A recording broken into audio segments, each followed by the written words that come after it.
नमस्कार, बहुत बहुत स्वागत है आपका हमारे चैनल पर। भारत पाकिस्तान तनाव के बीच अब भारत में बॉयकॉट टर्की की एक मांग तेज उठ चुकी है। और मांग उठने का कारण है क्योंकि पाकिस्तान में जो ड्रोन यूज किए गए थे, पाकिस्तान आर्मी ने जो ड्रोन यूज किए थे हमारे सैन्य ठिकानों पर आक्रमण करने के लिए, हमारे आम नागरिकों पर आक्रमण करने के लिए, उससे पूरे भारत देश में गुस्से की एक लहर नजर आ रही है। और बॉयकॉट टर्की की बात की जाए, हमारे साथ कुछ लोग जुड़े हैं, हाथ में प्ले कार्ड भी, उनसे पूछते हैं ये प्ले कार्ड लेके यहाँ पर क्यों खड़े हैं। और बॉयकॉट टर्की क्या, जैसे मालदीव्स अपने घुटनों पे आते हैं वैसे टर्की भी घुटनों पे, क्या कहेंगे भैया, बॉयकॉट टर्की की बात क्यों की जा रही है भारत में? सिर्फ बाइकआउट टर्की नहीं, boycott Turkey and boycott Azerbaijan दोनों को बाइकआउट करा जाएगा। जिस तरीके से पाकिस्तान को उन लोगों ने सपोर्ट किया है, हिंदुस्तान ने सबसे पहले मदद दोस्त के नाम से एक मुहिम चलाई थी। जब उनके यहाँ बाढ़ आई थी, तुर्की के अंदर बाढ़ आई थी, पर उन लोगों को नमक हराम लोग हैं, उनको कोई फर्क नहीं पड़ा। उन्होंने हमारे देश के प्रधानमंत्री की इज्जत नहीं रखी और उन्होंने पाकिस्तान को ड्रोन दिए। उन्हीं ड्रोनों ने हिंदुस्तान में हमला कराए और हमारे हिंदुस्तान के अंदर पता नहीं कितने लोग घायल हुए हैं, कितने घरों को नुकसान पहुंचा है। तो ऐसे देश तुर्की का पूरा बाइकआउट होना चाहिए और ऐसे लोगों को उनकी औकात दिखाना चाहिए।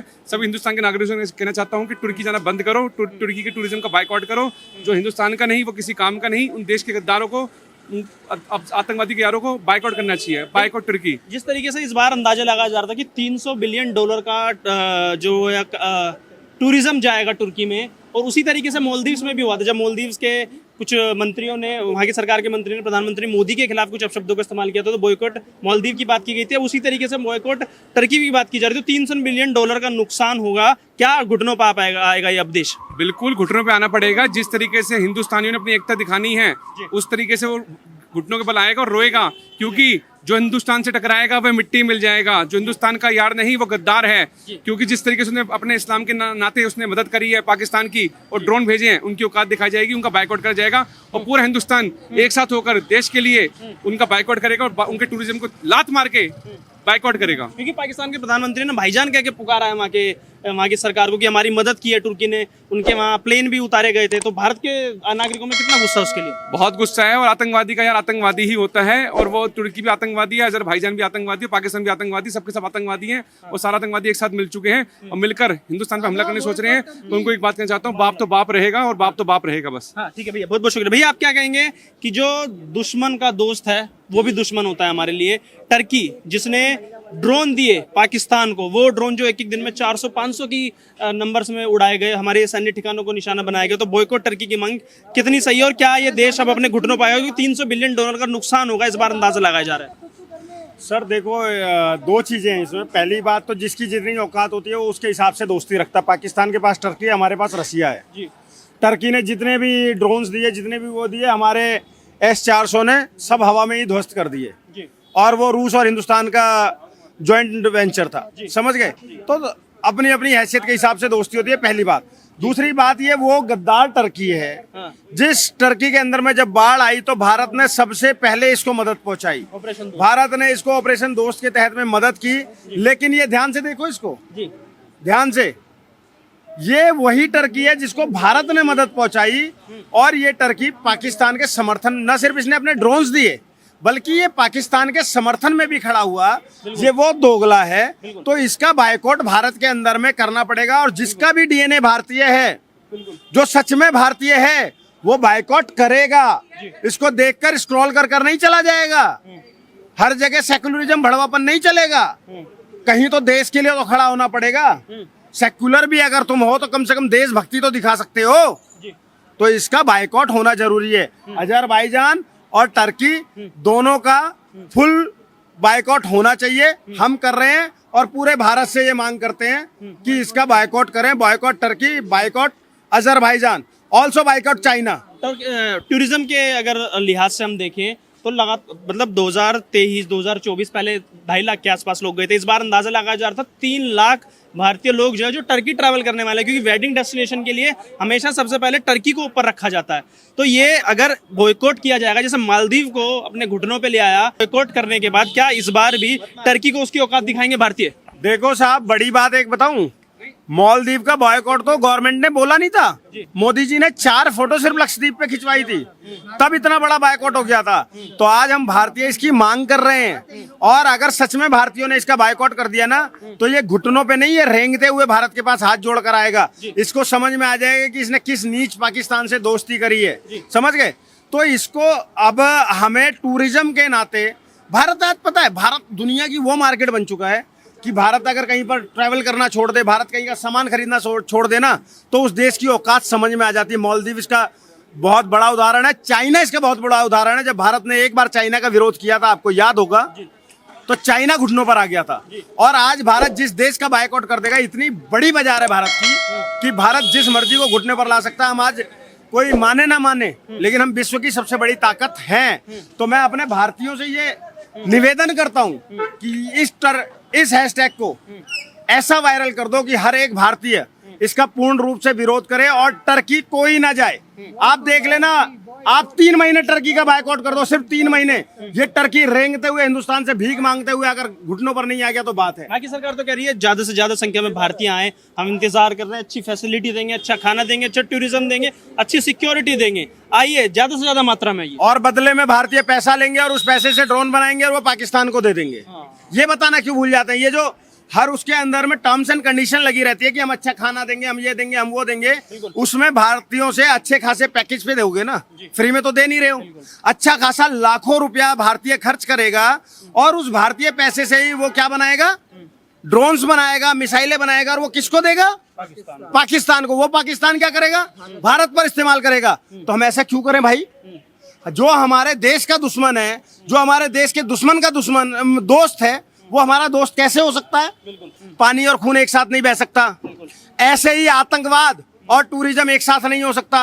बहुत क्लियर है, आतंकवाद और टूरिज्म एक साथ नहीं हो सकता। या तो टेररिस्ट होंगे या टूरिज्म होगा, सीधी सी बात। ठीक है भैया। मैम, आप क्या कहेंगे कि बॉयकॉट टर्की की बात की जा रही है, भारत ने पाकिस्तान की तो पिलाई कर दी, सेना ने तबियत से तोड़ा, अब आर्थिक रूप से ऐसे देशों का बहिष्कार करने की क्यों जरूरत है?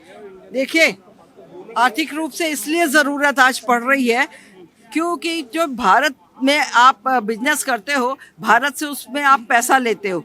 पैसा लेने के बाद में जो है आप बिजनेस से जो आपके पास पैसा आता है, आप उससे हमारे ही दुश्मन देश के लिए आप ड्रोन तैयार कर रहे हो, आप बम तैयार कर रहे हो, आप मिसाइलें तैयार कर रहे हो, और वो आप हमारे दुश्मन देश को जो है सप्लाई कर रहे हो हमारे ऊपर अटैक करने के लिए। तो क्या भारत पागल बैठा हुआ है जो है तुमको पैसा देगा कि हाँ भाई आ बैल मुझे मार वाली जो कहावत कही गई है, तो वो तो भारत नहीं करने को तैयार है।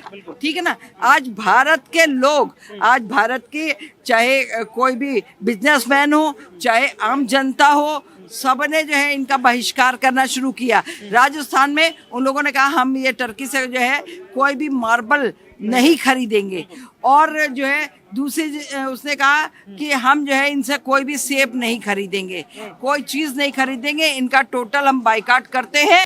देश में, ये देश का पैसा देश में रहना चाहिए। जो दुश्मन देश है उसका जो दोस्त है वो तो हमारा दुश्मन हो गई होगा। तो मालदीव की औकात दिखाई थी जब उसने हमारे प्रधानमंत्री के लिए 2 शब्द बोल दिए थे अपमानजनक।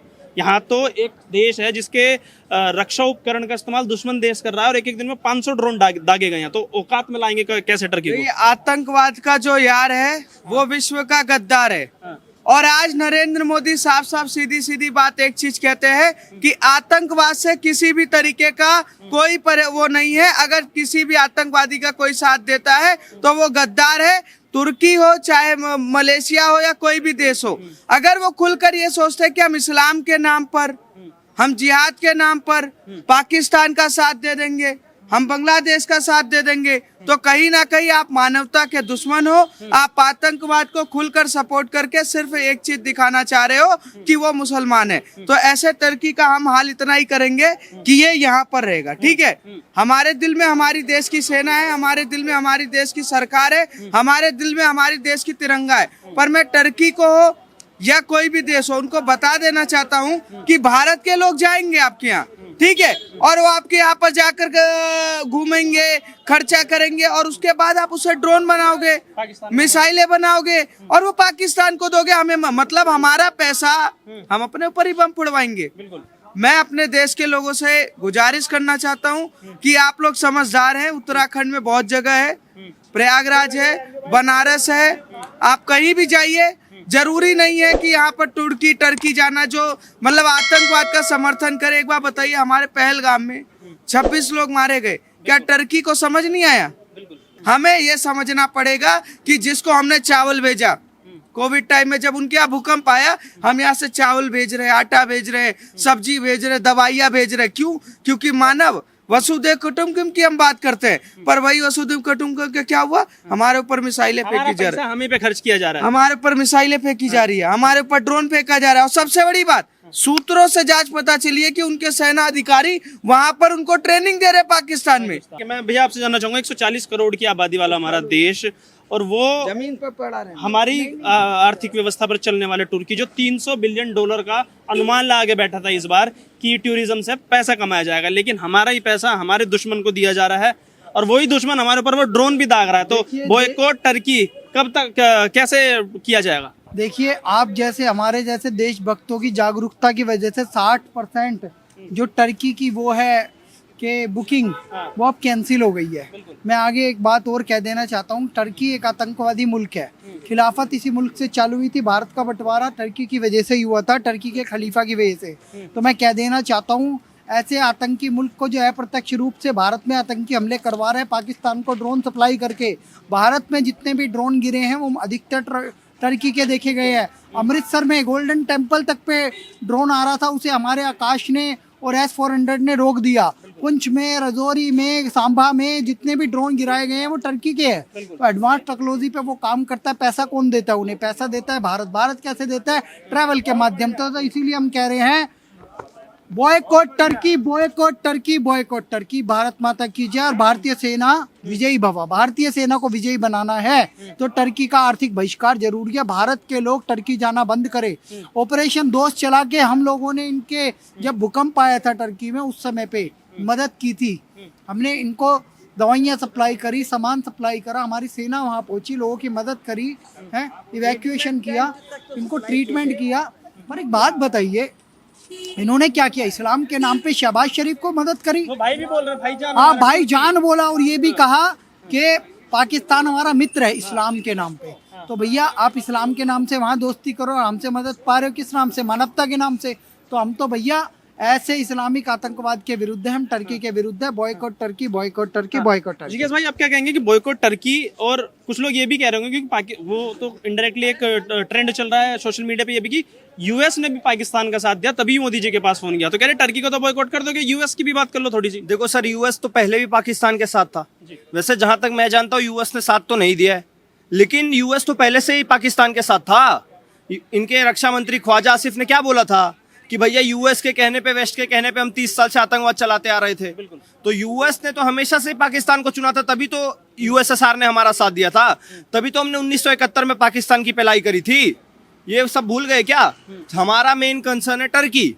हमने ऑपरेशन दोस्त टर्की के लिए चलाया था और ऑपरेशन दुश्मन टर्की ने हमारे लिए चलाया। हमने अपने जो संस्कार थे, अपने सनातन धर्म के जो संस्कार थे, अपने देश के जो संस्कार थे वसुधैव कुटुंबकम वाले, हमने तो उसके हिसाब से काम किया था। और तुर्की ने क्या, अपनी खिलाफत मूवमेंट, खलीफा और पता नहीं जो जो इनका मजहब है उसके खिलाफ काम किया था। तो इससे साफ संदेश दुनिया को जाना चाहिए भैया कि जो मजहबी लोग हैं, कितना भी आप उनकी मदद कर लो, कितना भी आप उनको भाई समझ लो, अंत में वो अपने मजहबी लोगों का ही साथ देंगे, भले आपको उनका कत्ल करना पड़ जाए। मैं आखिरी सवाल आपसे करूंगा कि मालदीव्स को भी ऐसी घुटनों पे लाया गया था जब वहां की सरकार ने ये कहा था कि भारतीय लोग आए, हम यहाँ बोलो अच्छी अच्छी फैसिलिटी देंगे। ऐसे ही टर्की की सरकार की तरफ से भी कहा जा रहा है हम अच्छी फैसिलिटी देंगे, अच्छा खाना देंगे, अच्छी सिक्योरिटी देंगे। तो वो लोग तो बोल रहे हैं कि आओ हमारे देश में आओ। देश की जनता में इतना गुस्सा क्यों भरा हुआ है? तो सर, मालदीव्स का जब हमने ये हाल किया था तो आपने भी देखा होगा मालदीव्स किस तरीके से घुटनों पर आ गया। अब जब भी आप मालदीव का बयान सुनोगे तो वो यही बोलेगा कि भैया भारत हमारा सबसे अच्छा दोस्त है, और वही चीज हम तुर्की के साथ भी करेंगे। आपने एक एग्जांपल देखा था ना मालदीव। सर, मालदीव तो बस एक झांकी है, अभी पूरा तुर्की और अजरबैजान बाकी है। जब तक तुर्की और अजरबैजान को घुटने पर नहीं ला देते, जब तक तुर्की अजरबैजान को भारत से भीख मांगने पर मजबूर नहीं कर देते, तब तक हम उसका बॉयकॉट करते रहेंगे। जब तक बॉयकॉट करेंगे, जब तक भारत का हर एक नागरिक हमसे अवेयर ना हो जाए। बॉयकॉट तुर्की कब तक होगा? और इस बार क्या पूरे विश्व को समझ लेना चाहिए अगर भारत से पंगा लोगे तो आर्थिक रूप से तो बहिष्कार करेंगे। हमारी सैन्य शक्ति भी देख ली कि सैन्य शक्ति ने कैसा मारा है, तो आर्थिक रूप से बहिष्कार होने के लिए भी तैयार है। टर्की के लिए क्या कहेंगे? देखिए, टर्की ने जिस तरीके से, टर्की शायद भूल गया है, उसी भारत ने टर्की के लोग जब मर रहे थे, जब इतना बड़ा भूकंप आया था, तो टर्की को लोगों का किसने सहयोग किया? भारत ने सहयोग किया। चावल से लेकर के सारी जो है खाने पीने की सामग्री भेजी।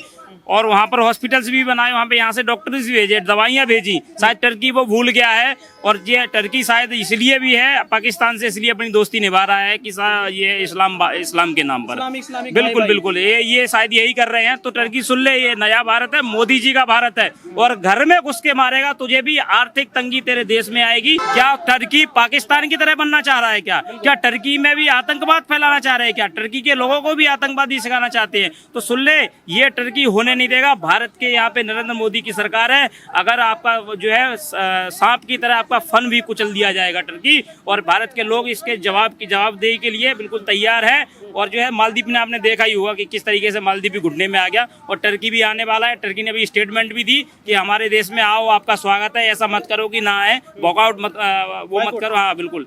तो इस तरीके का भारत जो है जवाबदेही के लिए तैयार है, और नरेंद्र मोदी जी की सरकार निश्चित तौर पर जो है ये घुटने टेकेगा। ठीक है भैया, बहुत बहुत शुक्रिया हमसे बात करने के लिए। तो देश की जनता में रोष सीधा सीधा देखा जा सकता है कि हमारा ही देश का पैसा हमारे ही लोग घूमने जाते हैं और हमारे ही दुश्मन देश को दिया जा रहा है। तो दुश्मन देश का दोस्त दुश्मन ही होता है।